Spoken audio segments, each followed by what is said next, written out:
ating palatuntunan.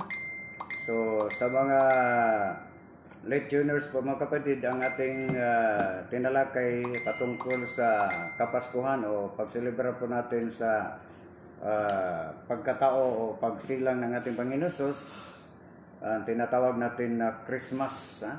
So patuloy nating sasagutin punto por punto. Isa pang libro na ginagamit nila, ating sariling libro bilang mga Katoliko, ang libro po, aklat po na nag-ulan po na The Externals of the Catholic Church sa pahina 132 po, na totoo naman yun. Hindi po natin tutol na nagsimula ang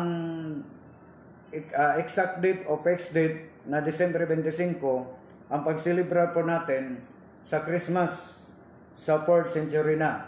Pero before that mga kapatid, ang ikawalo na Santo Papa na si Saint Pope Telesphorus, nagpalabas po siya ng isang dekreto na sa panahon ng Christmas Eve, every priest, matag ano po, bawat pari mga kapatid, magsilibra po sila ng 3 misa sa panahon yun.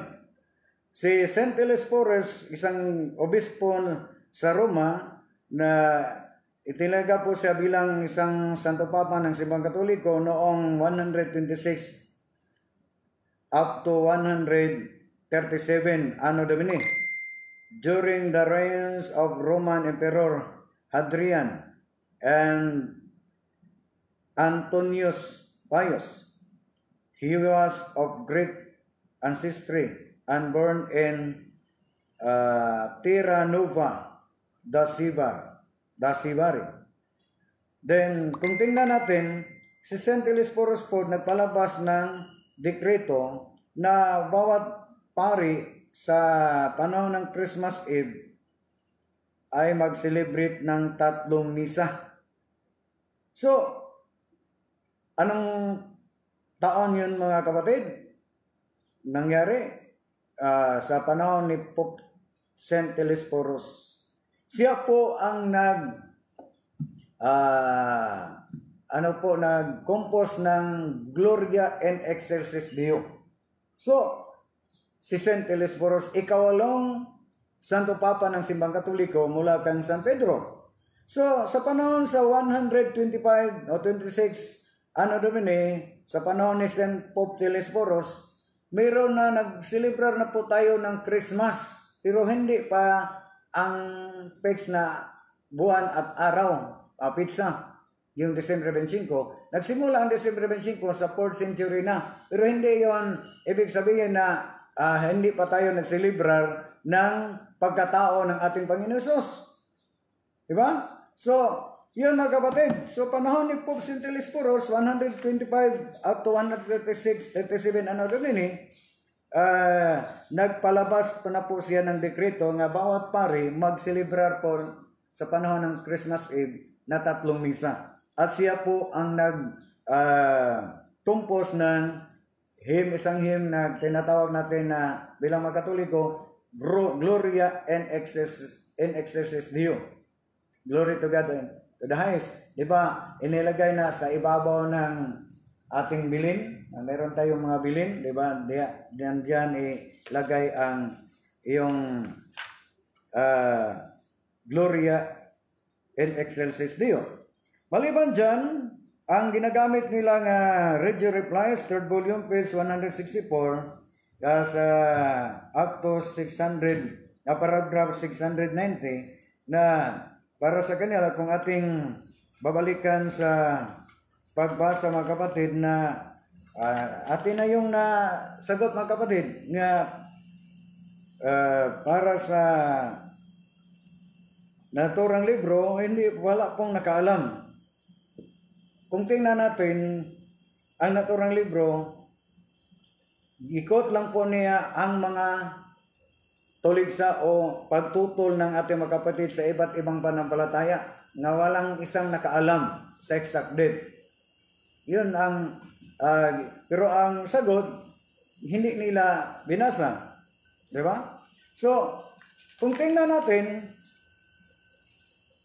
bakit po tayo mga Katoliko mayroon po tayong exact date na ang ating Panginoong Hesus ay isinilang noong Disyembre 25 na ang kalendaryo na ginagamit natin ngayon, tinatawag na Gregorian calendar, nandyan ang Disyembre 25. Samantalang sa pagkatao ng ating Panginoong Hesus, wala pa yung Gregorian calendar. Kung speaking of calendar, sa panahon sa pagkatao, pagsilang ng ating Panginoong Hesus, andyan ang Jewish calendar. Di ba? Jewish calendar na mayroong Egyptian calendar, and then ang Jewish calendar mayroong isang 12 na buwan. So, ang Jewish calendar, ang unang buwan is Nisan, ikalawa Iyar, pangatlo Siwan, pang-apat Tamos, panglima Ab, pang-anim Elul, pang-pito Tisri, pang-walo Marhiswan, pang-siyam Kisloy, pang-sampo Tibet, 11 Shibat, 12 Adar. So meron ding 12 buwan ang Jewish calendar, mga kapatid. So paano po natin nalaman na isinilang ang ating Panginoon Hesus sa Disyembre 25 na wala pa yung Disyembre 25 sa panahon na isinilang ang ating Panginoon Hesus? Kung tingnan natin ang Disyembre 25, ika-12 buwan sa Gregorian calendar, samantalang sa Jewish calendar o Babylonian calendar, ang ang 12 buwan is Adar. Di ba? Malaking kasinulan yan, mga kapatid. Panahon na isinilang ating Panginoon Hesus, wala pa yung buwan na Disyembre. Diba? Ang buwan ng Adar pa sa Babylonian calendar kung Jewish calendar. So, yun ang ating sasagutin, mga kapatid. Bakit po naging Disyembre 25 na ang ika-12 buwan sa Jewish calendar, panahon na isinilang ating Panginoon Hesus, ay buwan ng Adar, hindi Disyembre 25. Yun ang ating sasagutin punto por punto. Pero halos lahat, mga kapatid, ng mga kapatid natin sa iba't ibang sikta, lalo natin mga kapatid ng mga SDA, saan po ba nila nahanap yung kapitong araw nila nga palagi nilang ipaniniwala nga sila po ang nakasunod sa utos ng ating Panginoon Diyos sa 10 utos. Yun ang pangatlong utos na ay kaapat na utos na para sa kanila, ang araw ng pamamahinga, ika-7 araw. Diyan sa Biblia, diyan sa kalendaryo, Saturday, di ba? So kung speaking of Gregorian calendar, tinatawag yun ng Gregorian calendar kay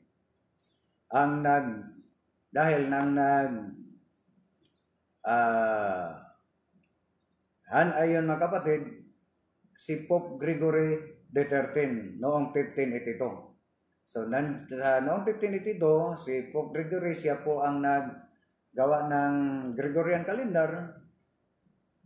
So nandyan na 1582, samantalang ang kapatid natin mga SDA na tinatag na Ellen Goldwhite noong 1863. So malinaw na ang ika-7 araw nila, diyan ang lang na kinuha sa Gregorian calendar. So lahat ng mga kapatid natin sa iba't ibang masikta, ang ginagamit nila ang ating Gregorian calendar.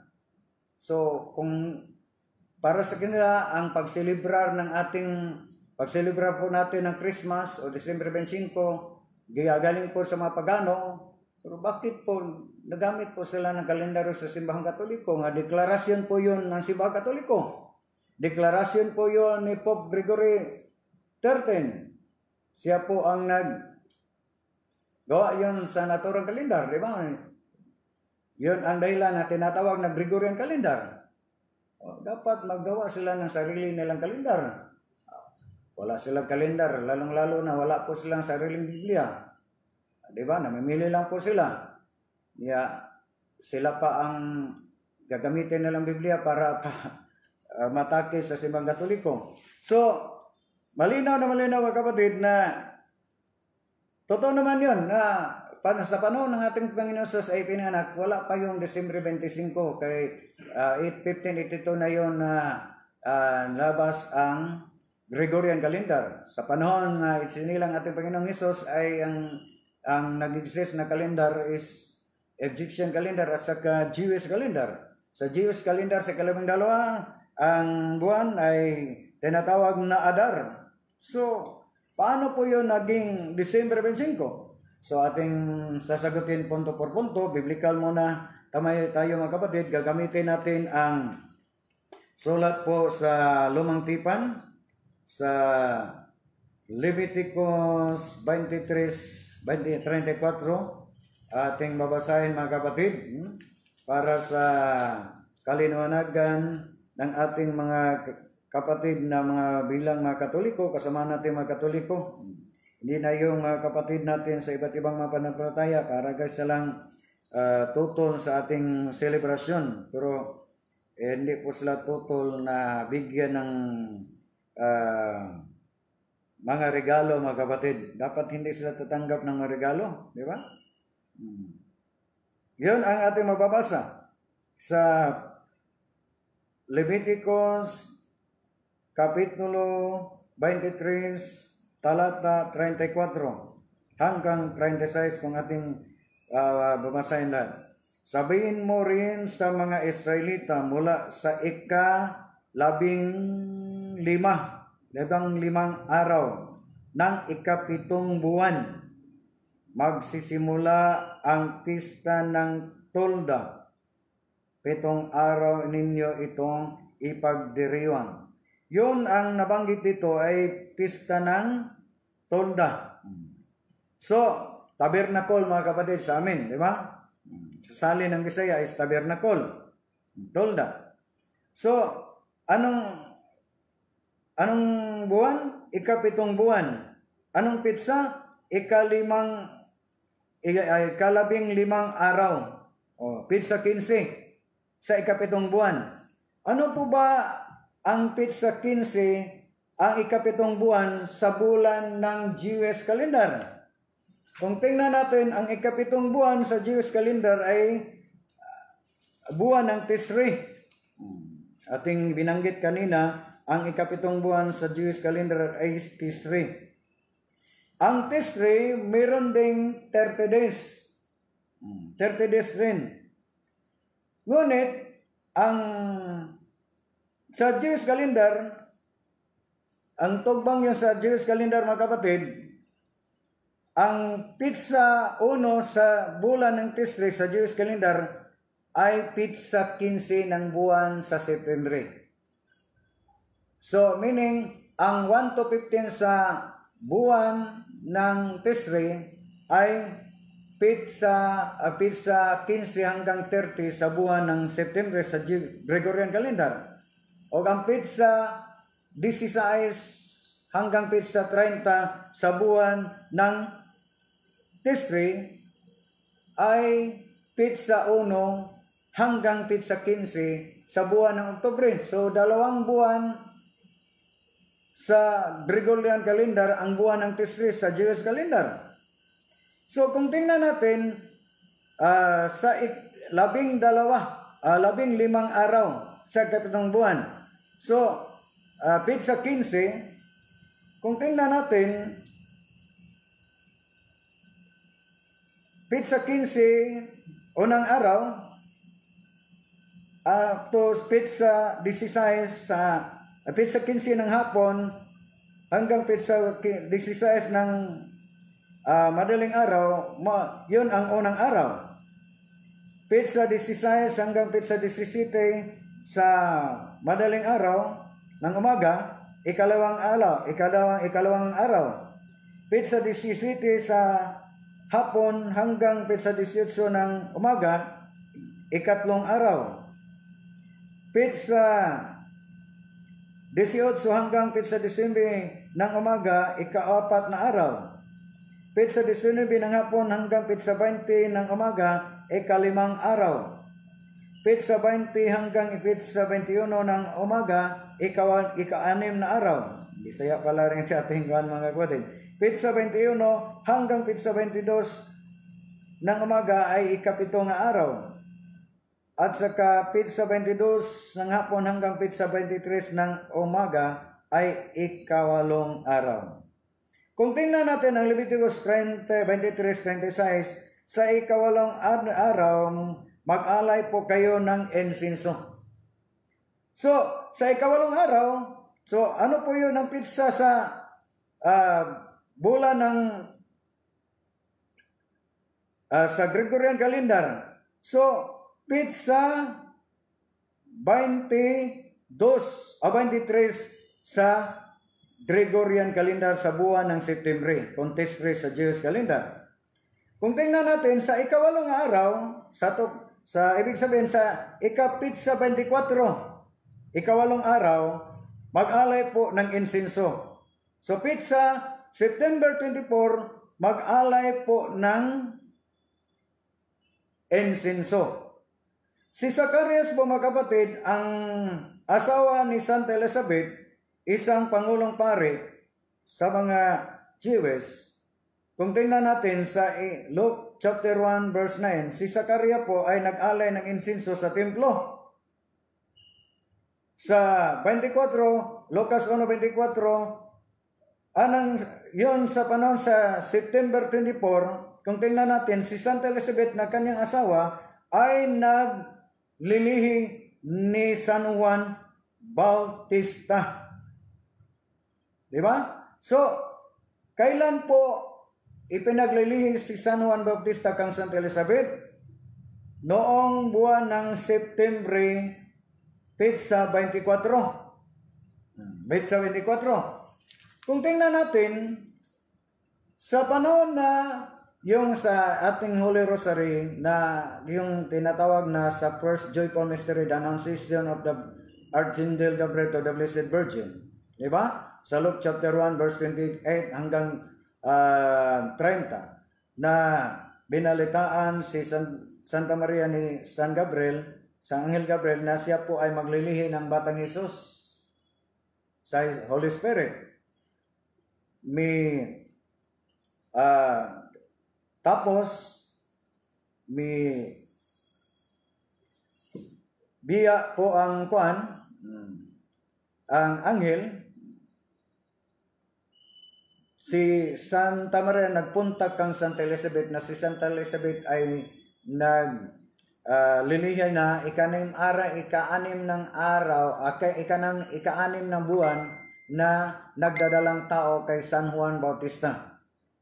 So, pagpunta ni Santa Maria kang Santa Elizabeth, di ba? Nagpunta si Santa Maria kang Santa Elizabeth, ika-6 na buwan.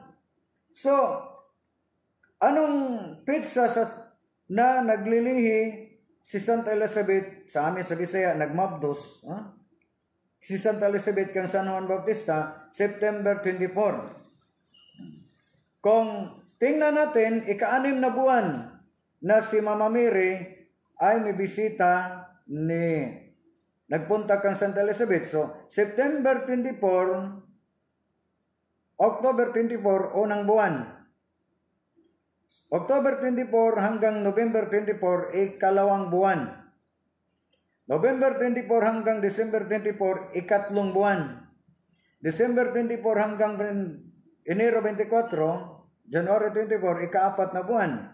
January 24 hanggang January 24, February 24, ay ika-5 na buwan. February 24 hanggang Marso 24, ika-6 na buwan. So, sa panahon na ang ating mahal na Birhen Maria na binalitaan ni Angel Gabriel na siya po ay maglilihi ng Batang Hesus, ano po ba ang pizza sa paglilihi ng ating ni Birhen Maria sa Batang Hesus? Yung exact na that is pizza 24 sa buwan ng Marso.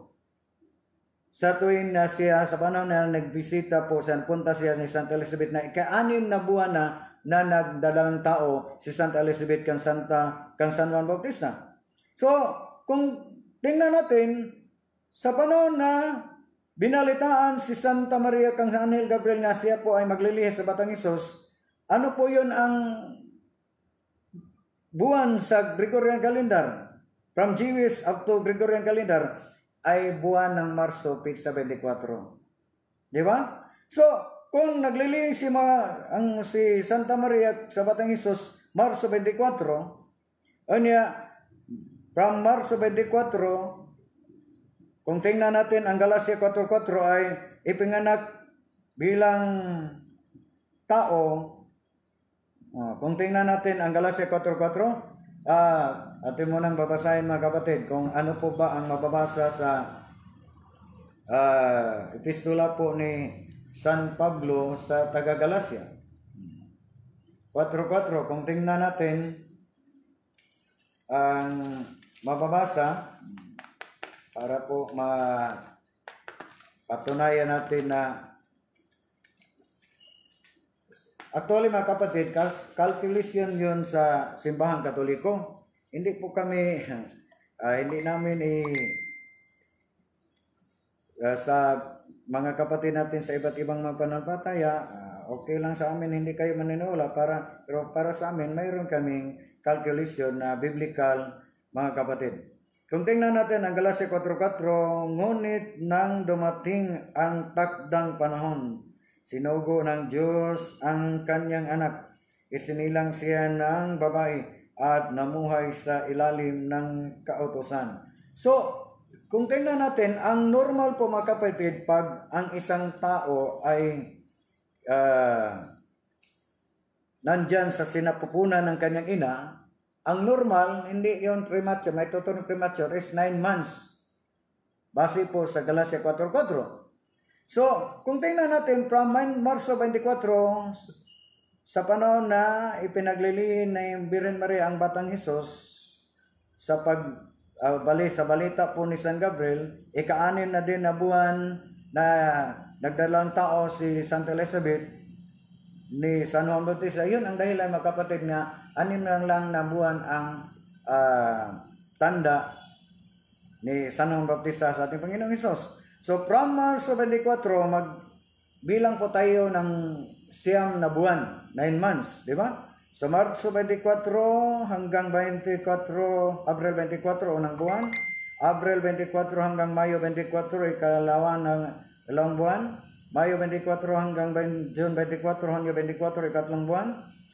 June 24, Hunyo 24 hanggang Hulyo 24, July 24, ika-4 na buwan. July 24 hanggang Agosto 24, ika-5 na buwan. August 24 hanggang September 24, ika-6 na buwan. Kung huminto muna ta sa June 24. So, dito tayo sa kapistahan ni San Juan Bautista. Ang pista po ni San Bautista is June 24. Hindi yun ang araw ng kanyang pagkamatay, martyrdom.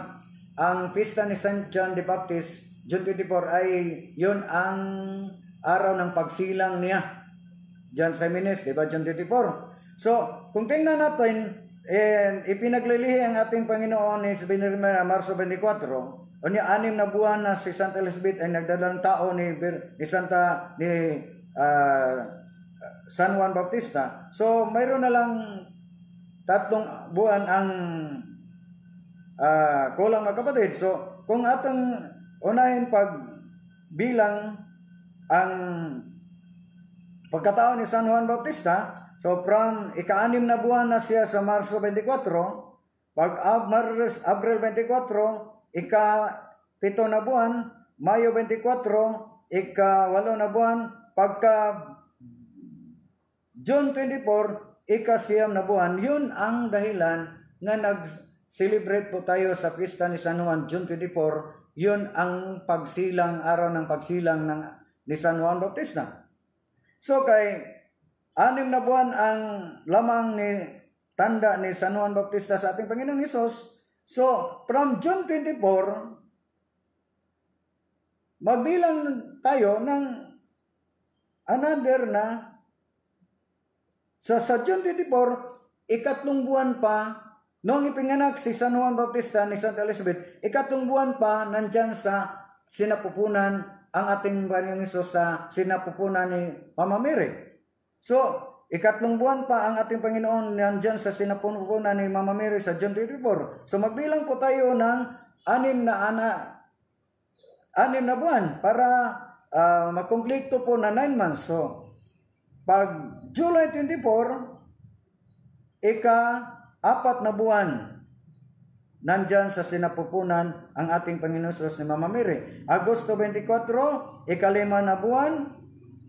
September 24, ika-6 na buwan na nandyan sa sinapupunan ang ating Panginoon ni Mama Mary. Agosto 24, ika-7 na buwan. November 24, ika-8 na buwan. December 24, ika-9 na buwan. So, ang ating calculation, mga kapatid, nag-base po tayo sa edad po ni San Juan Bautista. Kailan ipinanak si Juan Bautista? June 24. 6 lang na buwan ang tanda ni San Juan Bautista sa ating Panginoon Hesus. So from June 24 up to December 24, yun ang ika-9 na buwan. Bakit po naging December 25 na 24 man ang ating calculation? Kung tingnan natin, yung may isang awit pero sa alas 12 ng takna, isang Bisaya na kanta, isang Bisaya na awit, di ba? May natao sa pasungan. Sa ating time reckoning bilang mga Katoliko dito sa Pilipinas, ang ating sinunod ngayon, lalong-lalo na sa Jewish calendar, kung tingnan may ating basihan, 6 to 6 ang time reckoning nila. Di ba? Pero sa atin, sa ngayon is labi na sa Gregorian calendar is 12 to 12, 12 midnight, di ba? So, na isinilang ang ating Panginoong Hesus base po sa Ebanghelyo po ni San Mateo 2:2 sa pagsilang ng isang bituin, di ba? Sa anong oras? Sa 12 midnight. Kay 12 midnight na mga kapatid, di 25 na yun. So, yun ang calculation po ng simbahan na naging December 25 sa Gregorian calendar from Jewish calendar. Ang ating mga kaigsonan, ang pagpapatunay natin is biblical foundation. Ating calculate ang edad po ni San Juan Bautista at ang pagsilang ni Juan Bautista at ang pagsilang sa ating Panginoong Hesus.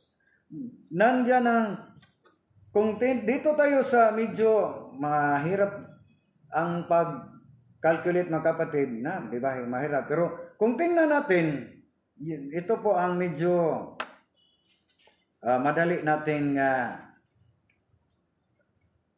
kung tingnan natin mga kapatid, ang Dictionary of an English Language, the New Lexicon Webster's Dictionary, Encyclopedic of Dictionary of an English Language, sa page paina 179, the festival January 1 commemorating the circumcision of Christ. Ano po ba ang pagpapatunay sa isang referensya? Isang Lexicon Webster's Encyclopedic Dictionary. The festival January 1, so January 1 is New Year. Commemorating, yun ang pag-commemorate natin na sa panahon, yun ang panahon na ang ating Panginoon Hesus ay tumanggap, undergo po siya ng circumcision. So, kung ang isang referensya nagpapatunay na anong pizza na ang ating Panginoon Hesus ay ni-undergo po siya ng circumcision, January 1. So, from January 1, magbilang po tayo pa backward mga kapatid, di ba? Di ba? Kay December 25, ikawalong araw, si San Jose at si Virgen Maria nagpunta sa templo para po magtanggap ng circumcision o paglilinis ang ating Panginoon Hesus. So, anong pizza po siya? Based po sa dictionary na tumanggap ang ating Panginoon Hesus sa circumcision, nagawa ang circumcision, January 1. So, ikawalong araw man siya nabanggap ng circumcision. So, from January 1, paatras po tayo mga kapatid sa pagbilang. So, ang ikawalong araw is Disyembre 25, mga kapatid. No? Kung tingnan natin, Disyembre 25, yon ang araw na tao, unang araw na tao ang ating naipanganak, ang ating nasilang ating Panginoon Hesus. Sorry po mga kapatid kay may pagka halo-halo na ating word. So, ikawalong araw, January 1, so tumpak mga kapatid na Disyembre 25 ang unang araw. Ang ikawalong araw, January 1, kailan panahon na ang ating Panginoon Jesus ay may undergo sa circumcision. Sa Lucas 2:21. Ikawalong araw na natao po, ipinanak ang ating Panginoon Jesus. Si San Jose at si Virgen Maria nagpunta sa templo at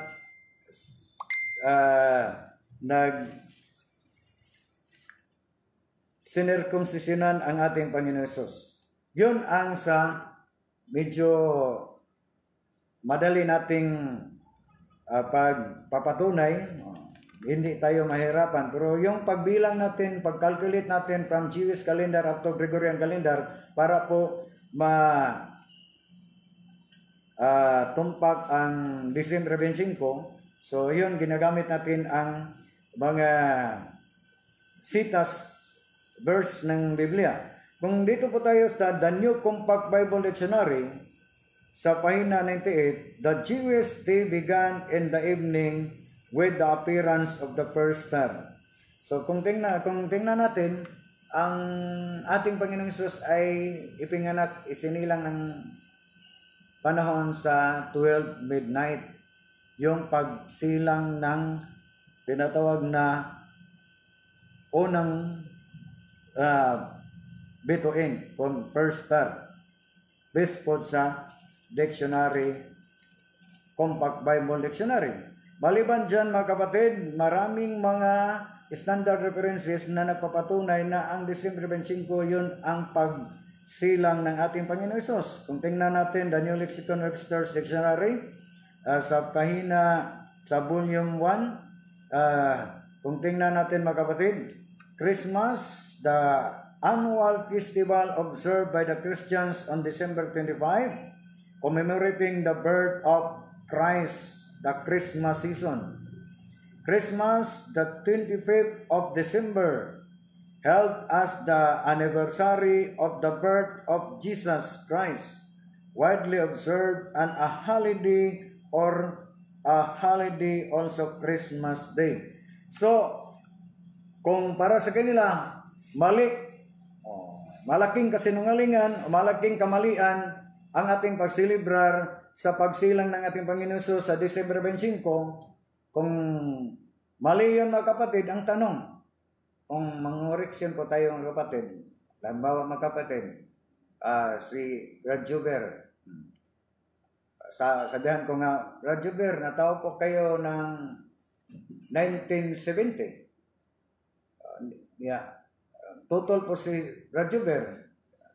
Correction po si Brad Juber. Hindi yun. Mali yun, Brad Tata. Kailan po kayo, anong tuwig po kayo Brad Juber? 19?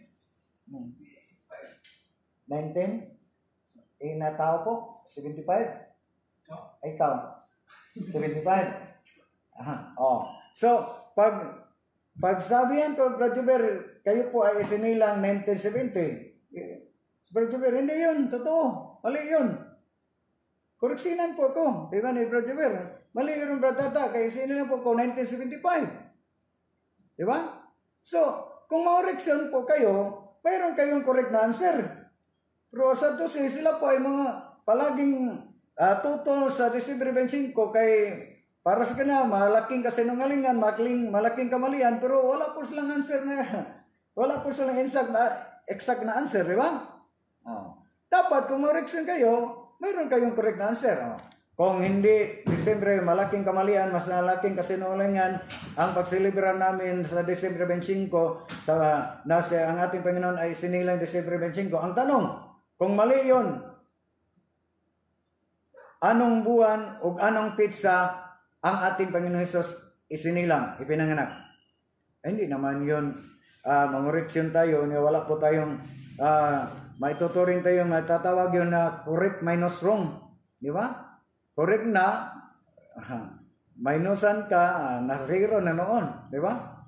So, kung mangureksan kayo nga mali ang aming pagselebrar, Disyembre 25, ang aming challenge, ang aming tanong sa inyo mga kapatid, kung mali o malaking kasinungalingan ang pagselebrar namin sa pagsilang ng ating Panginoon sa Disyembre 25, ang tanong namin, kung nangureksan pa kayo, so dapat mayroon kayong answer na correct. Ang tanong, anong pizza, anong buwan ipinanak ang ating Panginoon Sus? Ang ibang mga sikta, lalo na ating mga kapatid na masaksi na uba, mayroon silang calculation din, Marso. Para silang Marso. Ang Marso yan ay sa amin rin mga kapatid, nandyan na magsimula ang date anniversary ng ating Panginoon Sus. Di ba? So, yan tinatawag natin na Quaresma, 40 days. So, pero ang lahat ng mga, hindi lang natin nadala ang isa pang libro ng SD na papatunay na Christmas is the celebration of the birth of Jesus Christ. Pero ang lahat ng mga standard nga mga references, nag-coincide po sa ating calculation based on the Bible foundation natin, mga ginamit natin ang iba't ibang mga sita sa Biblia. Para from Jewish calendar up to Gregorian calendar, tumpak na Disyembre 25 ang ating Panginoon na ipinganak, based po sa kinumpare po natin ang pagsilang ni San Juan Bautista, June 24, para sa inyo, malaking kamalian ang pagsilang ni San Juan Bautista, June 24. Ang tanong namin, anong buwan o anong pizza si San Juan Bautista na isinilang? Wala pala silang answer eh. O nandyan sa aming kalendaryo, kung sa kalendaryo lang po mga kapatid, talo na po sila. Diba? Kaysa kalendaryo, December 25, Christmas Day. Diba? So, and then, dito po tayo sa December 30, Rizal Day. Diba? Sangayon po sila sa Rizal Day nga nandyan sa Gregorian calendar, pero tutol sila sa December 25. Pero hindi sila tutol tumanggap ng mga regalo. Diba? So, sad to say na tutol sila sa pagselebrar ng December 25, ang ating celebration bilang mga Katoliko, yung tinatawag natin Christmas, pero hindi sila tutol na bigyan ng regalo, bigyan ng bonus. Mas maganda sa kanila, hindi sila tumanggap ng bonus, hindi sila tatanggap ng regalo. Kaya yun ang regalo, na yun ang dahilan na tatanggap tayo ng regalo. Kay panahon yon sa Christmas season yon, pagbigayan ng mga regalo, pero bakit po kayo, yung iba, sasali din sa Christmas party, di ba? Tutol sila sa Christmas, pero palaging mag-attend ng Christmas party, nandiyon ang pakals. Yon ang tinatawag natin, argumentum contra pactum non valid. An argument which is contrary to the fact cannot be accepted. Ang pangatarungan, so, pangangatwiran na yung sumasalungat, o sa Tagalog pa, sa katotohanan ay hindi natin matanggap. Ayan. Di ba? Non sequitur. It does not follow.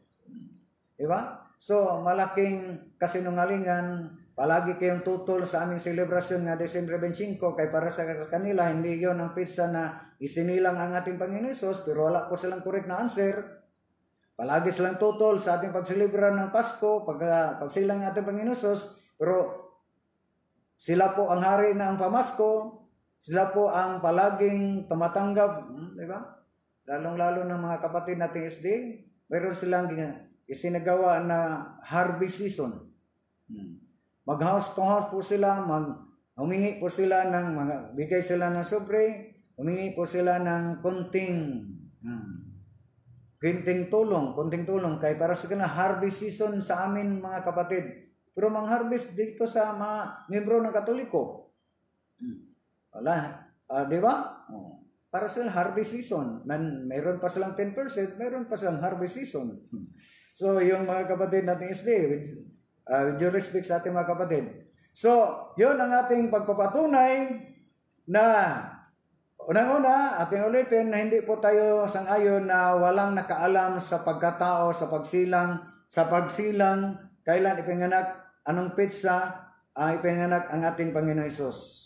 tutol po tayo o hindi po tayo sang-ayon nga para sa kina walang nakaalam ating pinatunayan kanina, ginamit natin ang masitas ng Biblia, Lucas Kapitulo 2, versikulo 1 hanggang 7, na sa panahon na isinilang ang ating Panginoon Hesus, naganap ang sinso o pagpapatala. So, napatunayan natin na nakarehistro po ang ating Panginoon Hesus. Sa pagpatunay natin mga kapatid na ang ating Panginoon Hesus ay mayroong edad. May nakarecord sa Biblia, Lucas 2:42, na ika-12 na ang ating Panginoon Hesus, ang iyong edad. Nagpunta sila sa pista diyon sa templo. Pininyagan ang ating Panginoon Hesus ni San Juan Bautista, ang kanyang edad is 30 taon. So, mayroon siyang edad na bilang ang iyong edad, kanyang edad. So, nakarehistro po ang kanyang pagsilang. Diba? Kaya ang isang tao na hindi niya alam ang kanyang edad, bakit hindi niya alam ang kanyang edad? Kaya hindi po siya nakarehistro. Paano niya bilangin ang kanyang edad na wala po siyang record? Pero ang ating Panginoon Hesus, mayroon siyang edad, nakarecord yan sa Biblia. So therefore, nakarehistro ang ating Panginoon Hesus. So malaking kasinungalingan ang palagi nilang ipaniniwala na ang ating Panginoon Hesus ay hindi nakarehistro. Biblical, nakarehistro. Sa katunayan, kay meron siyang edad, mga kapatid. Pero hindi po kami sa Bisaya pa mga kapatid, sa Bisaya hindi magsakit among tiyan mga kapatid kung hindi kayo maniniwala. Ami yung kasaulugan, ami yung selebrasyon, problema na yon. Pero ang sa amin lang, ami pinatunayan.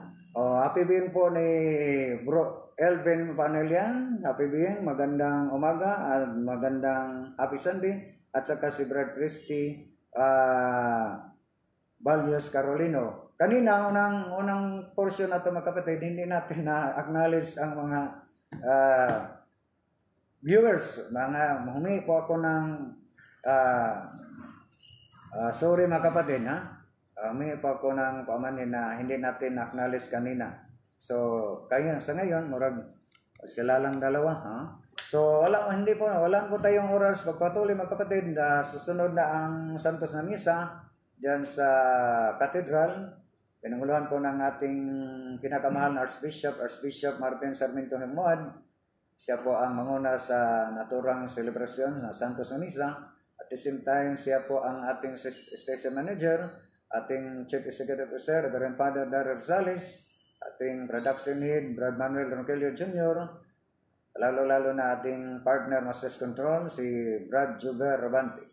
Sa ngalan po sa Catholic Faith Offender, sa Deliverance Ministry, inyong lingkod, Brother Tata Rosal, magandang umaga, magandang ang pagsamba, anong araw ng linggo. Happy Sunday, God bless us all.